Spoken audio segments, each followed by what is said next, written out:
Good morning, YouTube. It is quite early on a Sunday morning. Well, I say early. It's like 9 o'clock or something. The girlfriend's gone to work and left me instructions to hoover the house. So I've come in the garage and I'm going to do my subframe. There'll be plenty of time for hoovering later, I'm sure. This will only take 5 minutes.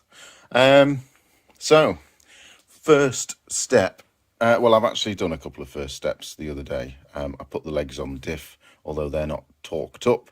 So we need to go to the big green book of nonsense, find out the correct torque for those bolts there, and there's two on the other side. I have screwed the plate onto the diff, as you can see. There's 8 5/16 UNF bolts, I think. Hold that on. I've made this the other day as well, because before I had this powder coated and all that kind of crap, I used to just stick the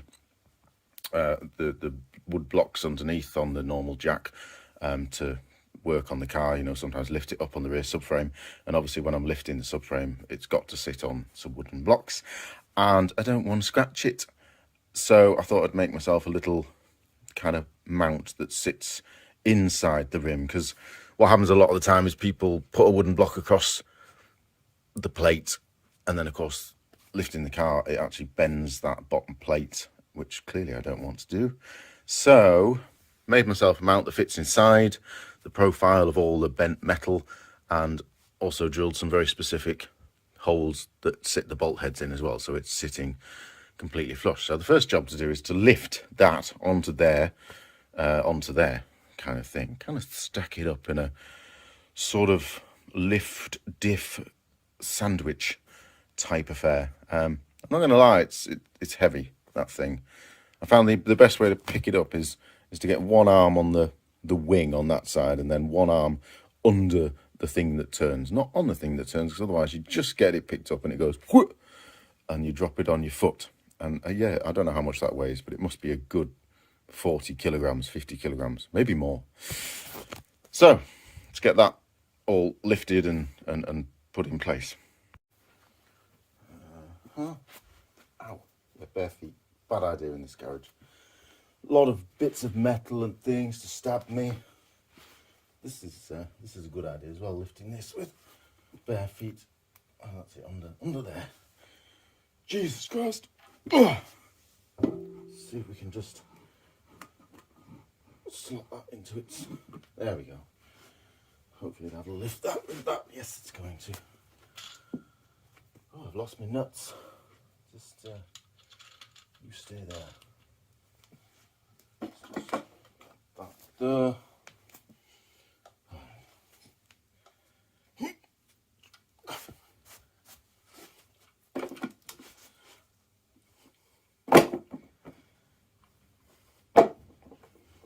Okay. Right, now that's done, everything's a bit easier, because we can at least move it around without having to perform some sort of Sunday morning weightlifting routine. Right, what's next? Yeah, I need to tighten these up to the specified torque. So that means going to the, like I said, big green book of nonsense. Just grab that. I call it the big green book of nonsense for two reasons. One, most of it doesn't apply to my car. It applies to the earlier car. They sort of half-heartedly did an additional section at the back for the 6-litre later models, 93.5, but they couldn't really be bothered. There's quite a lot of bits that they just either refer back to the earlier section, it's not quite right, or they just didn't bother. They just yeah, like the handbrake. The handbrake is totally different on these later cars, and they just show a picture of it. Nothing. There's nothing telling you how to set it up. There's a thing telling you how to adjust it in the car, but nothing telling you how to set the ratio lever arms or anything like that. Anyway, the other reason I call it the big green book of nonsense is it quite often just says refitting, just take the part and put it in. That's helpful. Anyway, the bit we want is on page, what are we on, 212. This is the bit that we're doing. I've got no shims, by the way, which concerns me. Feel like there should be some shims behind here. When I took it off, I was very careful because when I did the front suspension, shims just fell everywhere. And fortunately, I got away with it because I'd only done one side and I could kind of see where they went. So I learned a lot of lessons doing the front suspension. There's shims all over the place. So when I did the rear suspension, I was very careful. Now there is a shim goes here, sets your camber. They're different on both sides, so you do need to make a note of when you take the half shafts off. You need to make a note of which shim goes which side, or if there's more than one.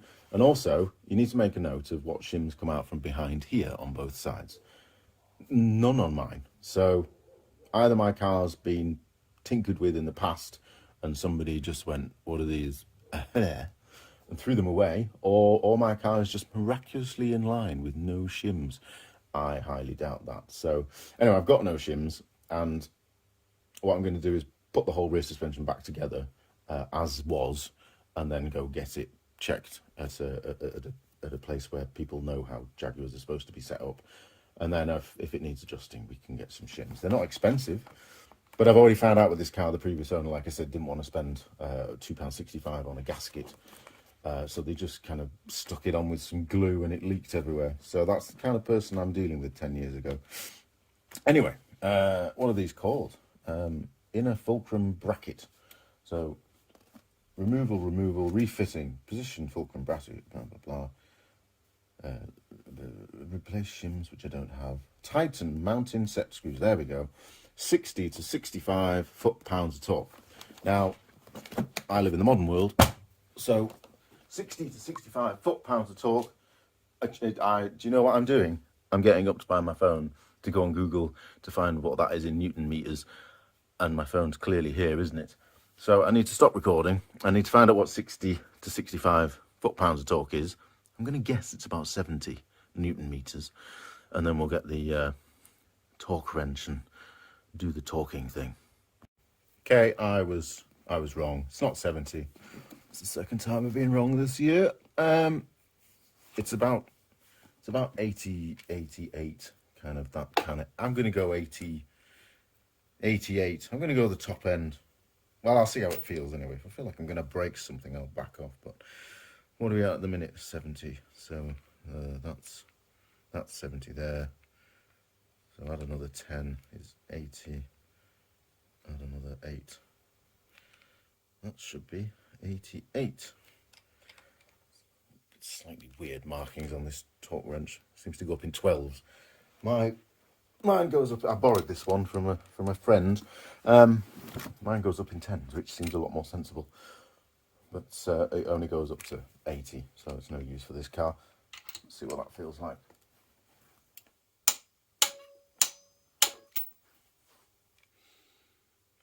It's definitely 88. Well, that's what it says. I'm not going to over tighten them. Oops, I'm going to slip off though.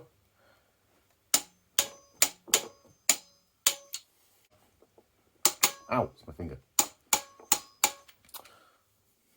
Right, one last check that I haven't done something ridiculous, which isn't that unbelievable. No, that's 98, and we're just below that. So, okay.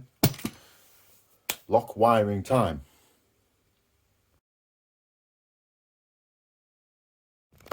There, it's just magically done. Yeah, it's really easy. What are you doing? No, don't look at all that. That was just someone else's mess. Yeah, so you know what? If you need to learn how to lock wire, just go on Google or YouTube. There's plenty of people out there that have been lock wiring for many years and know how to do it a lot better than I do. That took me quite a long time off camera, as you can tell from the other person's mess. So yeah, I'm going to do the other side. I'm not going to try and film it because whilst I do know what I'm doing within reason, doing it on a bench with 2 bolts when everything's flat and you're not kind of going up over an edge and you can get your hands in wherever you need to pull the twist is a lot easier than in real life when you're trying to twist it, but you have to pull it out this way so it falls off the bolt. So you put it back on the bolt, then you twist it to realize it's loose. And yeah, there's just a plethora of problems, things that can go wrong. Plethora of problems. Why couldn't I say that? That's weird. So yeah, I'm going to do the other side, and then we'll carry on with all the rest of the stuff.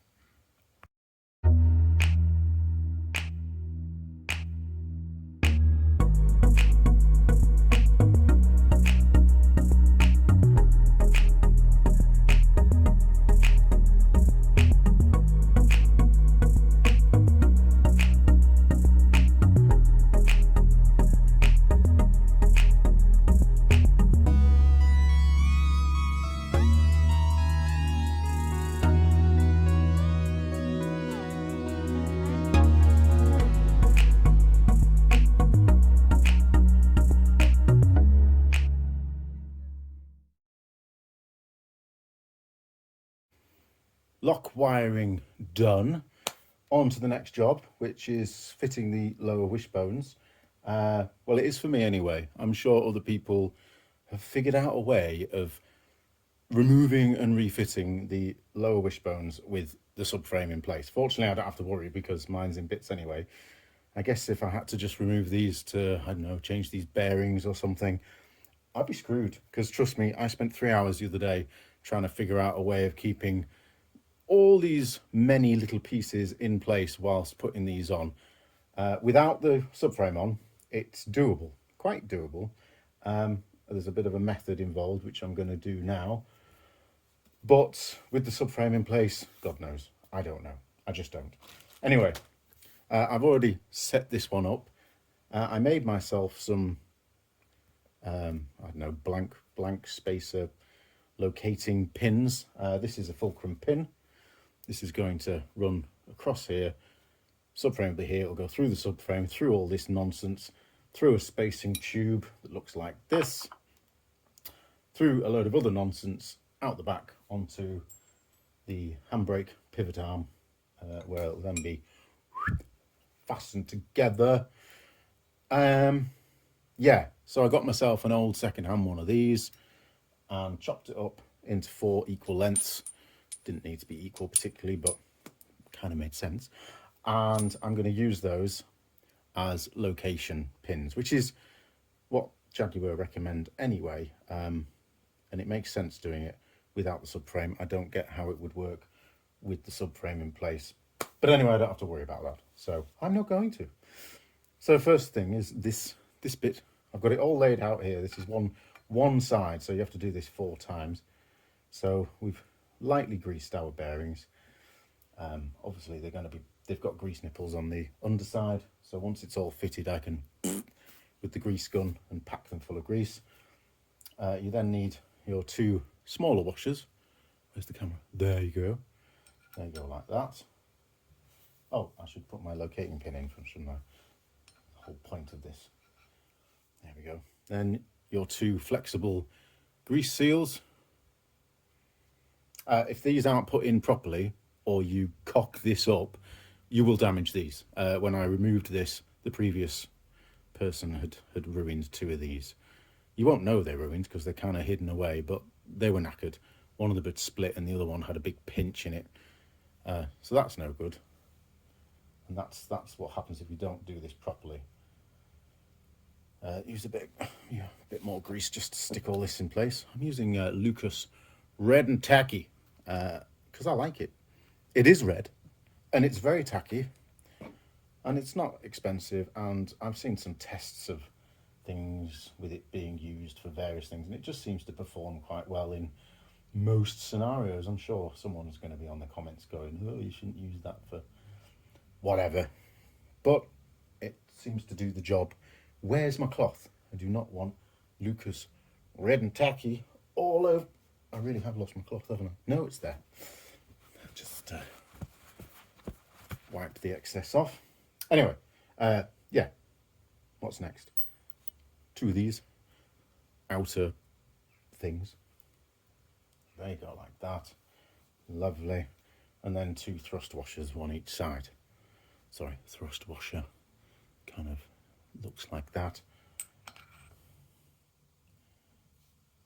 So that. Now, bit of grease on there. That and that now line up with that and that, he says. But you can see I can kind of wobble that around quite happily, even knock it off the bench, off the lift, without everything falling out of place. I'm just going to line that up, keeping everything sensible. Where's my hammer gone? Should have had that in my hand ready. It would have been a good idea. So now we're just going to make sure this is all in place before we do anything else. I'll get that lined up. Nope, no.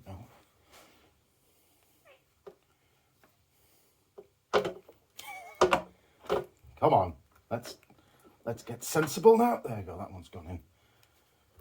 There we go, they've both gone in.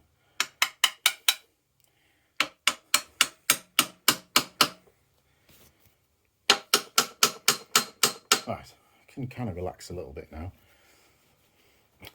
So I'm going to do the same on the other side. I'm going to knock these in then so they're extending out into the middle. Then we'll drop the whole subframe over and then line everything up and then chase the whole lot out whilst putting the center spacer in, which is this bit again, if you remember. And then we should all be perfectly lined up. There shouldn't be any folded seals or anything like that, because as long as everything's kept together, it can't move. It's when things can move and you're trying to hold it in by hand, everything goes horribly wrong. So let's turn that round and do the same on the other side. Same again. Give these a little tickle of grease, just to help everything stick together. Like I said, they're going to get properly packed out with grease through the grease nipples later.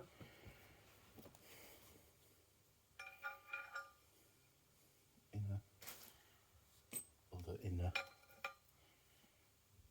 specially made tool by me. Specially made tool by me. All right, 2 smalls.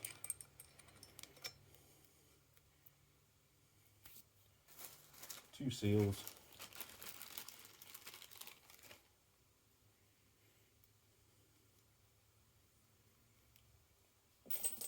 2 outers and 2 thrust washers on that side. Let's get a bit more grease on the go there. Can always wipe the excess off later. I want those thrust washers to stick on the outside and just kind of hold everything in place while I'm faffing about. It's a lot of faffing about at this time. Right, that's that. There, it really is red and tacky. Right, 2 of those.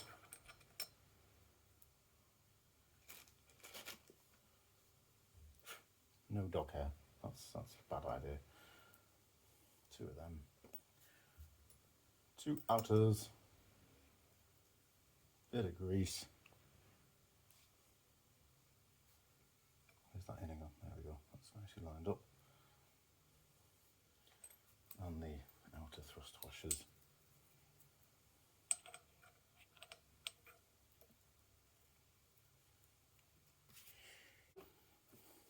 There, that's that one in.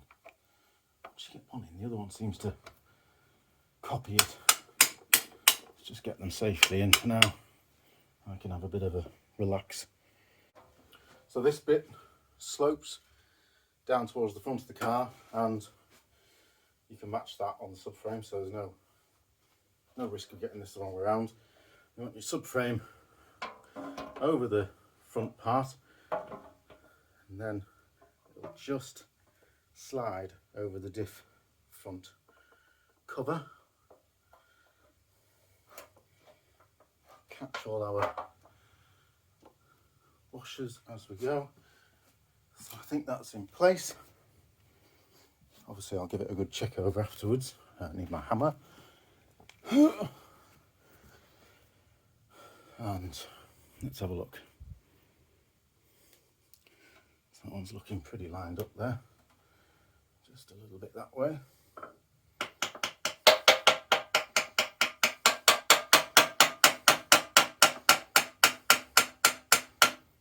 that one. There's been a lot of off-camera adjustment, but I've lifted the subframe on. I've done the other side. I chased out these pins so they're smooth on the inside, which means I can slot in this middle spacer tube. We then take our fulcrum pin, and I've got an old nut here that I've been using. I don't know if you can see that, but it's already knackered. Using it as a thread protector. Obviously you don't want to bash the end of your fulcrum pin.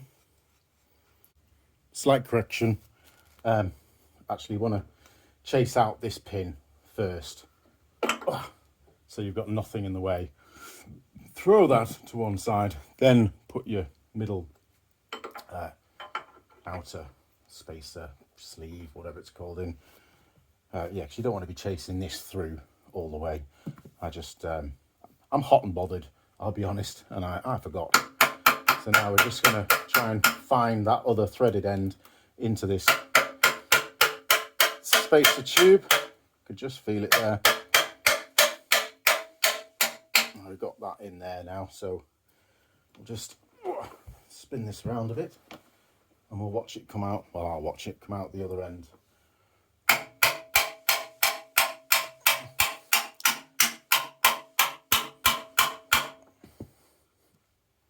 I'll know when it's nearly there because the other space will start popping out.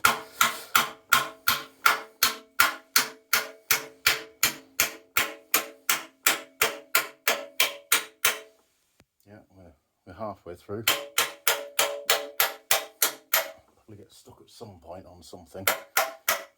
We'll have to do a bit of wiggling.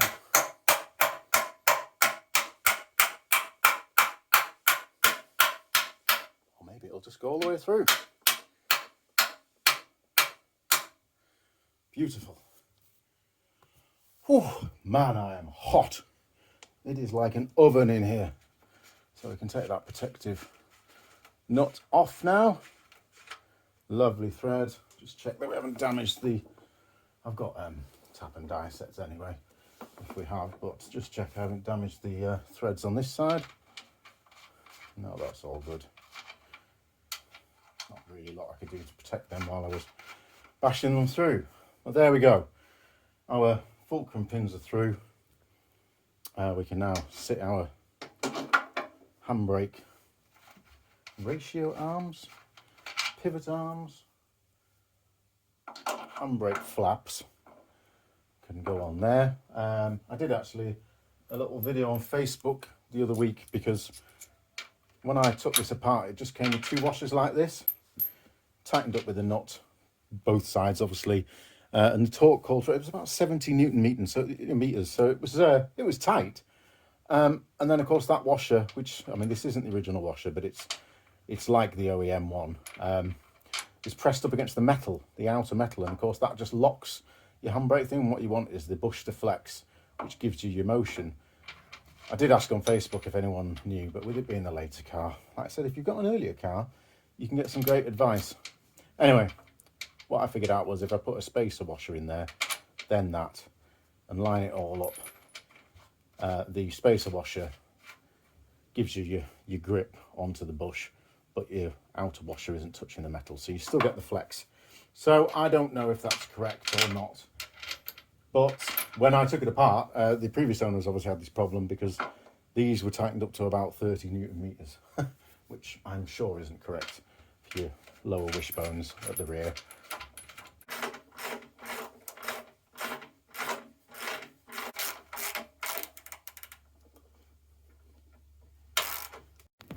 A bit of a skip forward. Did some of the boring jobs, so torqued up these roughly. They're ready to be adjusted when we put the handbrake cables on and stuff. Nice time for a plane to go over. Just connected up the 6. Don't think I've tightened that one up fully. Yeah, I need to check that.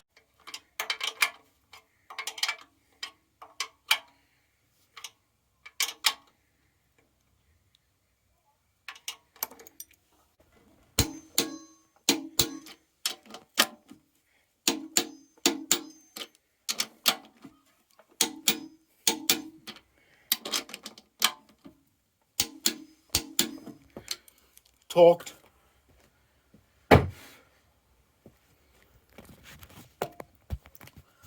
Right, so that's lower wishbones on, handbrake things roughly on for now, diff all attached. So the last job to do in this video, I think anyway, because I think there's quite enough already, is some more lock wiring up here. So just get the lock wire, and then